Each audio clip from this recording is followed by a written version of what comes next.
Hello दोस्तों, आओ हम आज से पढ़ना स्टार्ट करते हैं। हाई स्कूल के साइंस का पहला चैप्टर रासायनिक अपक्रिया एवं समीकरण, जो बोर्ड परीक्षा के दृष्टि से बहुत ही ज़्यादा जरूरी होता है।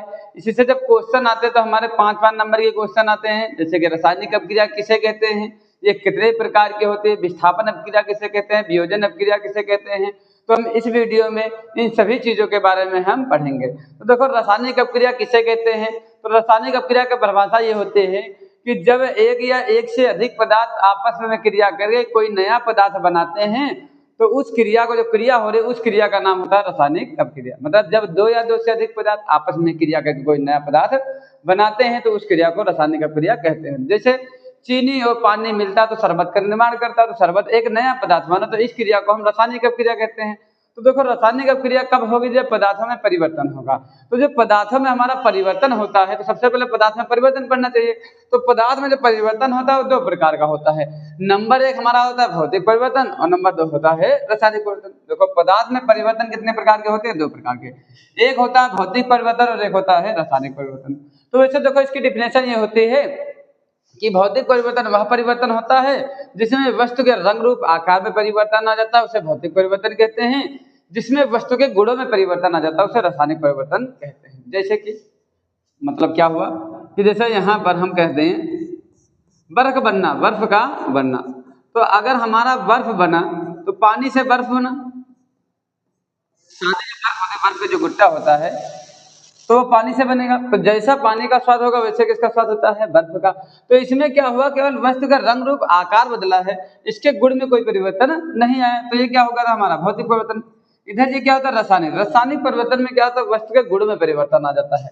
जैसे दही का बनना, दही का बनना, दूध से दही का बनना। तो अब ये बताओ, दूध कैसा था, मीठा, और दही हमारा कैसा हो जाएगा, खट्टा। तो यहाँ वस्तु के गुणों में परिवर्तन आ गया, वस्तु के गुण में परिवर्तन आ गया ना। तो इसीलिए इसे हम क्या कहते हैं, रासायनिक परिवर्तन। जो कि दूध, दही कैसा होता है, खट्टा होता है, इसलिए इसके गुण में परिवर्तन आ गया ना। तो देखो, सबसे पहले हम किसके बारे में पढ़ें, भौतिक परिवर्तन के बारे में। तो भौतिक परिवर्तन किसे कहते हैं, फिर इसके बाद रासायनिक के बारे में पढ़ेंगे। देखो, हम ये बात पहले बता चुके हैं कि इस परिवर्तन में कोई नया पदार्थ प्राप्त नहीं होता। मतलब भौतिक परिवर्तन वह परिवर्तन होता है जिसमें कोई नया पदार्थ प्राप्त नहीं होता, बस केवल क्या होता है, उनकी अवस्था में परिवर्तन आता है, उनके रंग रूप आकार में परिवर्तन आएगा, बाकी उसके गुण में परिवर्तन कोई नहीं आता है। इसके बाद देखो, इनके पहचाने का सबसे अच्छा जुगाड़ यही है कि इसमें परिवर्तित वस्तु को मतलब क्या हुआ, बदली गई वस्तु को पुनः प्राप्त नहीं किया जा सकता, प्राप्त किया जा सकता है, पुनः प्राप्त किया जा सकता है, उसे हम क्या कहते हैं, भौतिक। और जिसमें नहीं किया जा सकता उसे हम क्या कहते हैं, रासायनिक परिवर्तन कहते हैं। इसमें वस्तु के रंग रूप तथा आकार में परिवर्तन आता है। जो भौतिक परिवर्तन होता है उसमें वस्तु के रंग रूप आकार में परिवर्तन आता है। देखो, जैसे हम क्या बताए थे, बर्फ का बनना। अब अगर बर्फ बना, ये बर्फ क्या होगा, जो सादी वाली आते हैं, गुट्टा वाली, गुट्टे गुट्टे होते हैं, वो क्या हुआ, बर्फ हुई ना। बाकी जो मिलती है, जो मीठी होती है, उसे हम आइसक्रीम कहते हैं। तो देखो, हमारा बर्फ किससे बना, पानी से। पानी से हमारा क्या बना, बर्फ, और बर्फ से हमारा क्या बन जाएगा, पानी। देखो, इससे भौतिक परिवर्तन है कि रासायनिक परिवर्तन है, इससे पहचानो बस। इसमें परिवर्तित वस्तु को पुनः प्राप्त कर सकते हैं, जबकि रासायनिक में परिवर्तन मतलब उस परिवर्तित वस्तु को पुनः प्राप्त नहीं कर सकते हैं। जैसे पानी से क्या बना, बर्फ। अब बर्फ से क्या बन जाएगा, पानी। पानी से बर्फ बना, बर्फ पिघलेगी तो क्या बन जाएगा, पानी। तो इसमें बदली गई वस्तु को पुनः प्राप्त करना है ना। लेकिन अभी हम कहते हैं कि दही का बनना, तो ये बताओ, दूध से हमारा क्या बना, दही। दूध से दही बना। अब क्या दही से दूध बन पाएगा, तो संभव नहीं है। तो जिसमें हम बदली गई वस्तु को, मतलब जिसको हम बदले हैं दूसरे रूप में, अगर उसको फिर से नहीं ला सकते उसे हम क्या कहते हैं, रासायनिक। और जिसमें ला सकते हैं उसे हम क्या कहते हैं, भौतिक। जैसे इसमें पानी से बर्फ बना, बर्फ से क्या बन गया, पानी। तो इसमें वापस चले आएंगे, आ गया। लेकिन अगर दूध से दही बना, फिर दही से दूध नहीं बन पा रहा था, इसलिए कौन सा परिवर्तन हो गया, रासायनिक परिवर्तन हो गया। जैसे क्या हो गया, मोम का पिघलना, मोम का पिघलना। मोम क्या हो गया, जैसे कोई मोम है, मोम पिघल गई या मोमबत्ती पिघल गई, तो पिघल गई, उसको इस प्रकार करो, जैसे जैसे इस प्रकार था, इसको पिघलाए, आग लगाए, पिघल गया। इसके बाद फिर से जब इसको इस प्रकार लंबा बना सकते हैं ना, तो इसमें परिवर्तित वस्तु को पुनः ले आए, इसलिए कैसा परिवर्तन हो गया, भौतिक परिवर्तन। कागज का फटना, अगर कागज फट गया तो तो देखो उसको जोड़ लेते हैं कि नहीं, और तो देखो फैक्ट्रियों में चले जाते हैं, जैसा हमारे कागज जो कापी किताबें पुरानी हो जाती है उनको हम रद्दी में बेच देते हैं, इसके बाद कंपनियां उनको फिर से एक नया कागज का निर्माण कर देते हैं कि नहीं, तो जो कागज फटा था फिर से नया बन गया कि नहीं, तो इसमें लेकर आ गए ना, तो इसलिए सब क्या होते हैं, भौतिक परिवर्तन होते हैं। जैसे हम कहते हैं वाष्प का बनना, वाष्प का बनना क्या बना हमारा, पानी से क्या बना, वाष्प, फिर वाष्प से क्या बन जाता है, पानी। जैसे एक ऐसे इस प्रकार भगोना रख दो, जैसे कोई भगोना रख दी, इसमें पानी रख दी, पानी क्या है, मतलब वाष्प क्या है, जब पानी वाष्प में परिवर्तित होता है। जैसे हम यहाँ आग लगा दी, आयो जला, अब इस पर एक ढक्कन रख दी, ऐसे यहाँ ढक्कन रखा है, तो जितनी वाष्प बनेगी यहाँ ढक्कन पर रुक जाएगी, इसके बाद जैसे गर्म करना बंद कर देंगे, ये ठंडा होगा, फिर से किसमें बदल जाएगा, पानी में। इसलिए देखो हम बर्फ, वाष्प किससे बनी थी, पानी से वाष्प बनी, पानी से हमारी क्या बन गई, वाष्प। अब क्या वाष्प से, देखो वाष्प से पानी आ गया, पानी से वाष्प बन गया ना, इसलिए कौन सा परिवर्तन हो गया, भौतिक परिवर्तन हो गया। तो ये आप अच्छे से समझ गए होंगे कि जिसमें परिवर्तित वस्तु को प्राप्त कर सकते हैं उसे हम क्या कहते हैं, भौतिक, और जिसमें नहीं प्राप्त कर सकते उसे हम क्या कहते हैं, रासायनिक। और इसमें देखो ये भी है कि इसमें इस परिवर्तन में एक नया पदार्थ बनता है, जबकि उसमें कोई नया पदार्थ बनता नहीं है भौतिक में। इसमें परिवर्तित वस्तु को पुनः प्राप्त कर सकते हैं, पुनः प्राप्त नहीं कर सकते, इसमें पुनः प्राप्त नहीं कर सकते हैं, जबकि उसमें हम क्या कर सकते हैं, प्राप्त कर सकते हैं। इसमें वस्तु के गुणों में अर्थात स्वाद में क्या जाता है, परिवर्तन आ जाता है, इसलिए इसे हम क्या कहते हैं, रासायनिक परिवर्तन। जैसे देखो दूध से हमारा क्या बन गया, दही। अब क्या दही से दूध बन पाएगा, तो दही से दूध नहीं बन पाएगा। तो जिसमें हम परिवर्तित वस्तु को पुनः नहीं ला सकते उसे ही तो हम क्या कहते हैं, रासायनिक। जैसे कागज जल गया, अब जब कागज जल गया तो क्या हम जली हुई राख से कागज बना पाएंगे, तो कागज बना नहीं पाएंगे, इसलिए हमारा कौन सा परिवर्तन हो गया, रासायनिक परिवर्तन हो गया।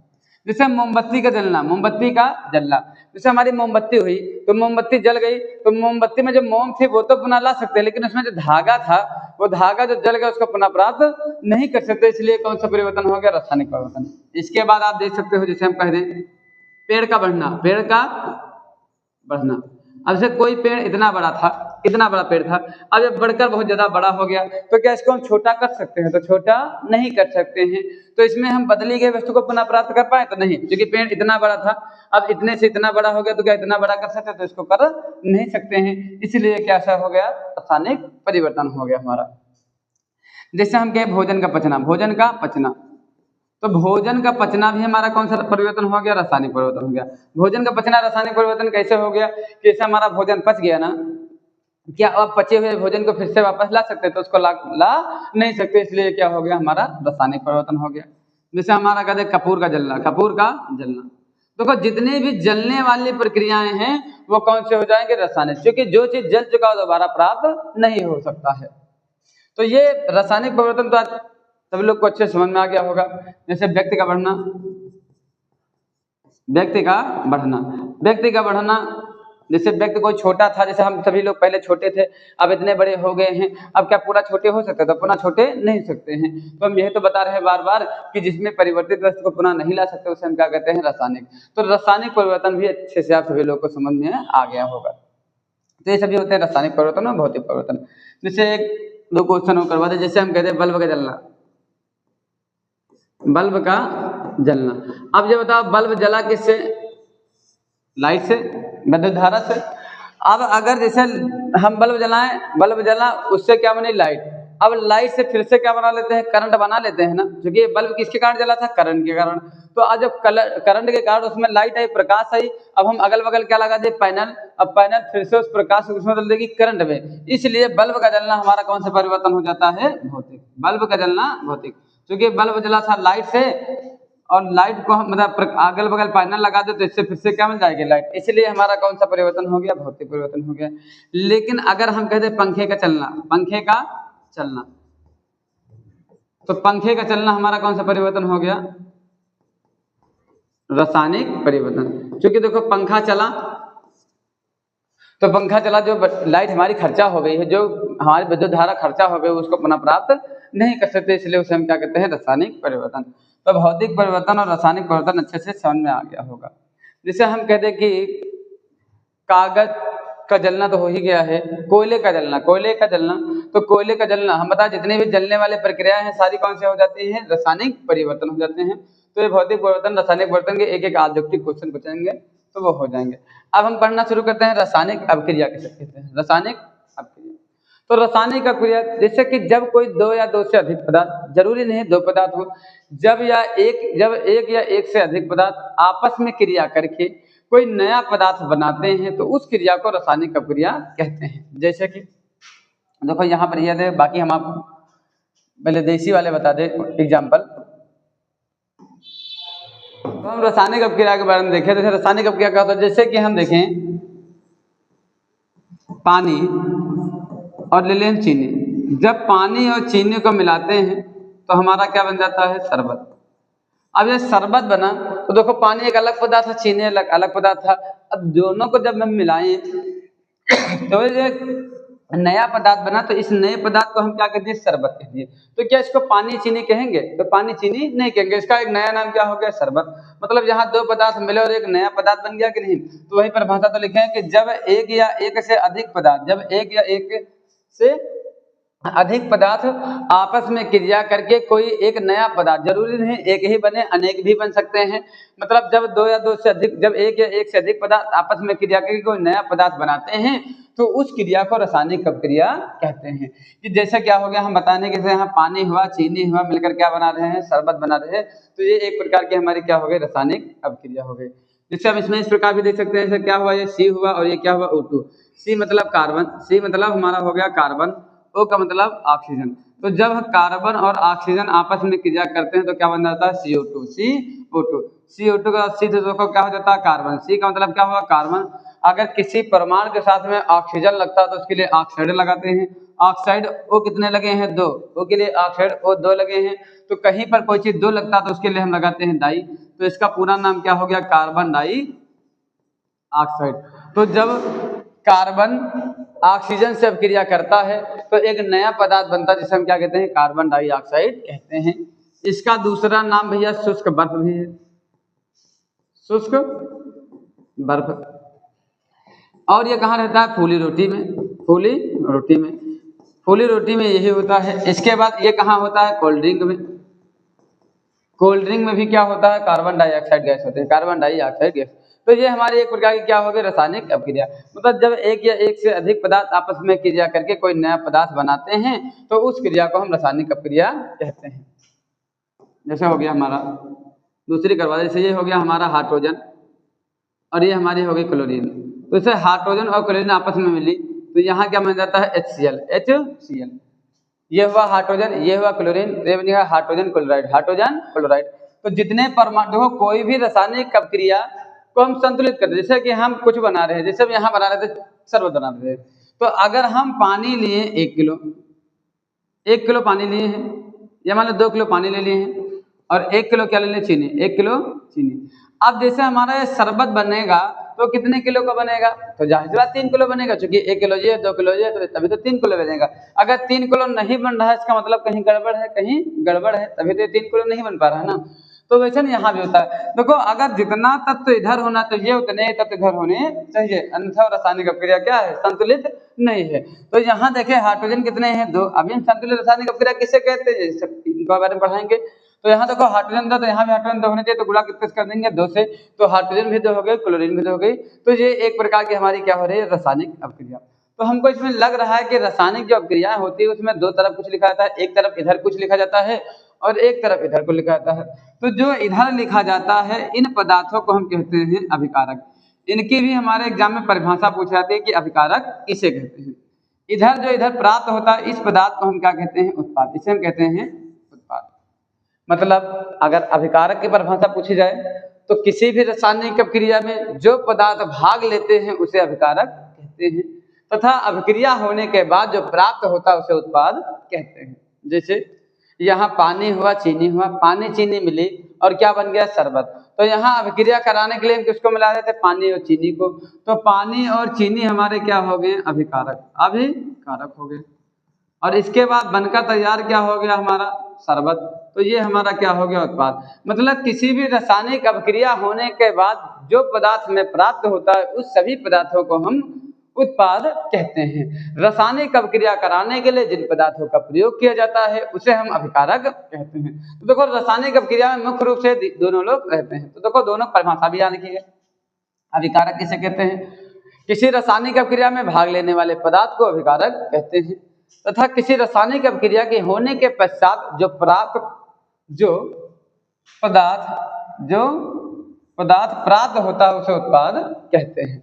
जैसे क्या हो गया हमारा, ये ले लिए हम हाइड्रोजन, इसके बाद हम क्या ले लिए ऑक्सीजन। जब हाइड्रोजन की ऑक्सीजन से अभिक्रिया कराते हैं तो जल का निर्माण हो जाता है, यहाँ 2 से गुणा कर देते हैं, यहाँ 2 से गुणा। अब ये 2 से गुणा क्यों कर रहे हैं? जब हम संतुलित रासायनिक अभिक्रिया करवाएंगे तब दिखाएंगे। देखो यहाँ दोनों तरफ परमाणु बराबर होने चाहिए और इसके संतुलित रासायनिक अभिक्रिया हम बहुत अच्छे पढ़ाएंगे, क्योंकि संतुलित रासायनिक अभिक्रिया से क्वेश्चन पूछे जाते हैं। संतुलित रासायनिक समीकरण अभिक्रिया को या समीकरण को हमें संतुलित करना होता है, जो 5-5 नंबर तक की क्वेश्चन इससे आते हैं। 5-4 1.5 नंबर के 3-4 क्वेश्चन पूछे जाते हैं, तो इससे क्वेश्चन पूछे जाते हैं। तो अभिक्रिया को संतुलित कराएंगे। बस हम केवल यहाँ अभिकारक उत्पाद पहचानना बता रहे हैं कि देखो इस रासायनिक अभिक्रिया में कौन कौन भाग ले रहा है? हाइड्रोजन भाग ले रहे हैं और ऑक्सीजन। तो ये दोनों क्या हो गए? अभिकारक। ये हो गए हमारे अभिकारक, और इनसे जो प्राप्त होता है उसे हम क्या कहते हैं? उत्पाद। मतलब आप इतने अच्छे बात समझिए, किसी रासायनिक अभिक्रिया में भाग लेने वाले पदार्थों को हम अभिकारक कहते हैं, जो प्राप्त होता है उसे उत्पाद कहते हैं। तो रासायनिक अभिक्रिया में 2 लोग तो अवश्य होने चाहिए, एक तो हमारा मिलेगा अभिकारक और दूसरा हमारा क्या मिलेगा? उत्पाद। इनके बीच किसका चिन्ह होता है? तीर का चिन्ह होता है, तीर का चिन्ह होता है। इसके अलावा जब रासायनिक अभिक्रिया कराते हैं तो एक लोग और होते हैं जिसे हम कहते हैं उत्प्रेरक। ये भी रासायनिक अभिक्रिया कराने में महत्वपूर्ण भूमिका निभाता है। अभिकारक उत्पाद की प्रभावता तो अच्छे समझ गए। तो देखो उत्प्रेरक किसे कहते हैं? इसके नाम ही से पता चल रहा है, उत्प्रेरक। उत्प्रेरक का मतलब होता है उत्प्रेरित करने वाला। उत्प्रेरित करने वाला, उत्प्रेरित करने वाले का मतलब होता है उकसाने वाला। देखो जब कोई रासायनिक अभिक्रिया कराते हैं तो उसमें उस रासायनिक अभिक्रिया में एक लोग महत्वपूर्ण भूमिका निभाते हैं, उसे हम क्या कहते हैं? उत्प्रेरक कहते हैं। उत्प्रेरक के लैंग्वेज समझ लो कि उत्प्रेरक का मतलब उत्प्रेरित करने वाला, उत्प्रेरित करने मतलब उकसाने वाला, उकसाने मतलब जैसे भड़काने वाला होता है। जैसे कि हम एक क्रिया कर रहे हैं, हमारा काम जैसे है पढ़ना, तो हमारी क्रिया क्या है? पढ़ना। तो अब 2 प्रकार के लोग होते हैं। अब आपसे एक लोग ये भी कह सकते हैं कि भैया पढ़ाई लिखाई में कुछ नहीं रखा है, पढ़ाई लिखाई बंद करो, कोई मतलब नहीं है, तो तुम्हारी पढ़ाई क्या हो जाएगी? रुक जाएगी, तुम्हारी पढ़ाई रुक जाएगी। अब एक लोग ऐसे होते हैं जो कहेंगे नहीं भैया पढ़ लो, अच्छी बात है, पढ़ लिख कर बहुत अच्छा कमाओगे, रुपए कमाओगे, नौकरी पाओगे, अच्छा हो जाएगा, तो उससे तुम्हारी पढ़ाई क्या हो गई? तेज। तुम कहोगे हाँ भैया सही कह रहे हैं, इसका मतलब पढ़ लेना चाहिए। तो देखो यहाँ 2 प्रकार के हुए कि नहीं, ब्रह्मांड में 2 प्रकार के आदमी हुए ना। एक तो तुम मुझसे कह सकते हैं कि पढ़ाई लिखाई छोड़ो, कोई मतलब नहीं, तो तुम्हारा कहा मन भटक जाए तो तुम पढ़ाई लिखाई छोड़ सकते हो, तो तुम्हारी स्पीड क्या हो गई? तो तुम्हारा क्रिया कराने का काम क्या था? पढ़ना। और एक ऐसे लोग होते हैं जो तुम्हारे पढ़ाई को हम क्या कर सकते हैं? बढ़ा देते हैं ना। तो उसी प्रकार उत्प्रेरक भी कितने प्रकार के होते हैं? 2 प्रकार के। जो तुम्हारे वेग को बढ़ा दे उसे हम क्या कहते हैं? धनात्मक उत्प्रेरक। मतलब उत्प्रेरक का काम क्या होता है? किसी रासायनिक अभिक्रिया में, मतलब उत्प्रेरक वे पदार्थ होते हैं जो रासायनिक अभिक्रिया के वेग को घटा या बढ़ा देते हैं। तो जो वेग बढ़ा देगा उसे हम क्या कहेंगे? धनात्मक उत्प्रेरक। अभी देखो इसका उदाहरण बताएंगे तो और अच्छे समझ में आ जाएगा। धनात्मक उत्प्रेरक। और दूसरा हमारा कौन सा उत्प्रेरक होता है? ऋणात्मक उत्प्रेरक। सबसे पहले इसकी परिभाषा ही देख लें, अभिकारक की परिभाषा, उत्प्रेरक की परिभाषा। वे पदार्थ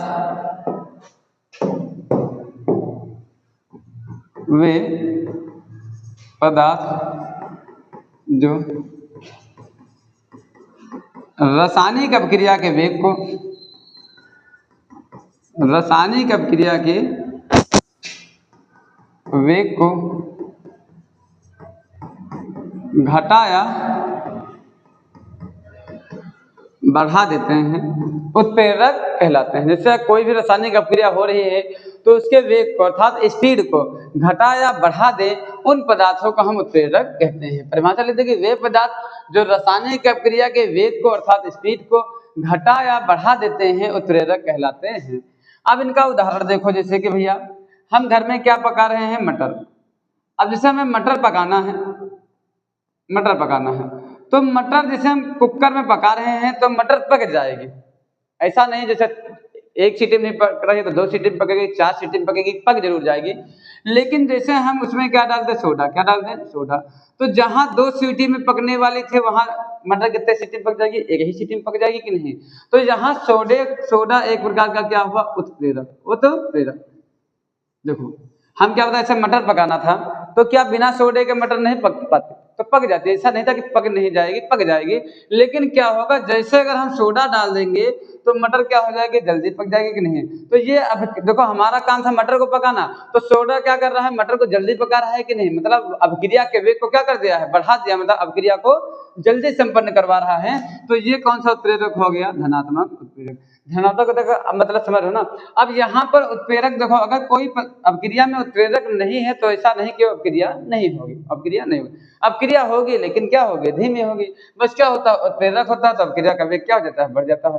तो यहाँ क्या कर रहा है, मटर का कम सोडे में जब मटर पका तो उसमें सोडा डाल दी, तो ये अभिक्रिया के वेग को क्या कर दिया है, बढ़ा दिया है ना, वेग बढ़ा दिया, अर्थात मटर को जल्दी पका दिया। तो ये एक प्रकार का क्या होगा, उत्प्रेरक ही तो हो गया ना।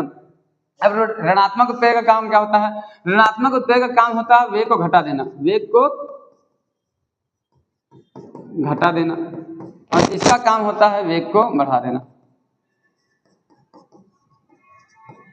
अब घटा देने वाला, बढ़ा देने वाला समझे, घटा देने वाला देखो, घटा देने वाले का मतलब जैसे क्या हो गया, जैसे हम भैया पानी है, अब पानी में हम क्या डाल दे, चीनी। तो पानी में जब हम चीनी घोलना शुरू करेंगे तो अगर पानी का टेम्परेचर सामान्य है, तो जैसे नल का पानी है, उसमें चीनी घोलेंगे तो जल्दी घुल जाएगी, जल्दी घुल जाएगी। लेकिन उसी पानी में अगर हम डाल दें बर्फ, क्या डाल दें, बर्फ, अब पानी कैसा हो जाएगा, ठंडा, पानी हो जाएगा ठंडा। अब आप चीनी घोलोगे तो जल्दी घुलेगी नहीं। तो हमारा काम का था चीनी को घोलना, मतलब हम शरबत वाली बनाने वाली क्रिया कर रहे हैं कि नहीं। तो यहाँ हमारा काम था चीनी को घोलना, लेकिन पड़ने के कारण वो चीनी क्या हो रही है, धीमी घुल रही है कि नहीं। तो यहाँ ये एक प्रकार का क्या हो गया, ऋणात्मक उत्प्रेरक। ये क्या हो गया, बर्फ हमारा ऋणात्मक उत्प्रेरक।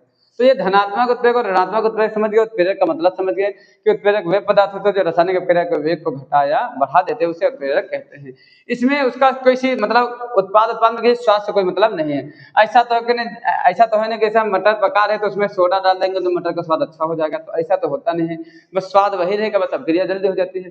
तो यहाँ पर केवल इसका काम होता है वेग को बढ़ा देना या घटा देना, जल्दी करवाना। तुम इसको एक प्रकार से ये कह सकते हो कि जिस प्रकार अगर हम कोई शादी करवा रहे हैं तो शादी में जिस प्रकार किसका काम होता है, पंडित का काम होता है, पंडित का, शादी में पंडित का काम, ठीक उसी प्रकार अगर देखो रासायनिक क्रिया हो रही है तो रासायनिक क्रिया मतलब क्या होता है, दो पदार्थ आपस में क्रिया करके नया बनते हैं तो वह रासायनिक क्रिया होती है ना। शादी में तो ऐसा होता है कि दो लोग आपस में होकर एक जोड़ा बन जाता है कि नहीं। तो वहां पर उस शादी में करवाने की भूमिका किसकी होती है, पंडित की। अब ये बताओ, जैसे देखो यहाँ पर ये होता है, जो उत्प्रेरक होते हैं ना तो अभिक्रिया की शुरुआत करते हैं ना तो अभिक्रिया की अंत करते हैं। ठीक उसी प्रकार जैसे पंडित, जैसे कोई शादी हो रही है तो जैसे दिखाई में पंडित को तो लाया नहीं जाता है, दिखाई में पंडित को नहीं लाया जाता। जब शादी दिखाई में तय हो जाएगी तब इसके बाद पंडित को लाया जाता है। इसके बाद जब शादी हो जाएगी तभी पंडित को नहीं रखते, पंडित को बाहर कर देते हैं ना। ठीक उसी प्रकार क्या क्या होते हैं, उत्प्रेरक। मतलब उत्प्रेरक ना तो अभिक्रिया की शुरुआत करते हैं ना तो अभिक्रिया के अंत करते हैं, बीच में आकर केवल अभिक्रिया को जल्दी करवाते हैं। अब ऐसा तो है नहीं कि पंडित ना रहे तो शादी नहीं होगी, पंडित ना रहे तब भी शादी हो जाती है। तो उसी प्रकार क्या होता है, उत्प्रेरक ना रहे तो अभिक्रिया हो जाएगी। जैसे पंडित नहीं रहेंगे तो शादी धीमी होगी, वैसे उत्प्रेरक नहीं रहेंगे तो अभिक्रिया क्या होगी, धीमी होगी, और बाकी कोई परिवर्तन नहीं होगा। तो उत्प्रेरक भी समझिए कितने प्रकार के होते हैं। तो आशा होगी कि आप सभी लोग को यहाँ तक की समझ में आ गया होगा अच्छे से।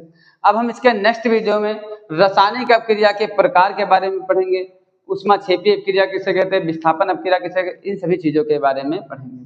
तो दूसरी वीडियो भी देखना ना भूलें।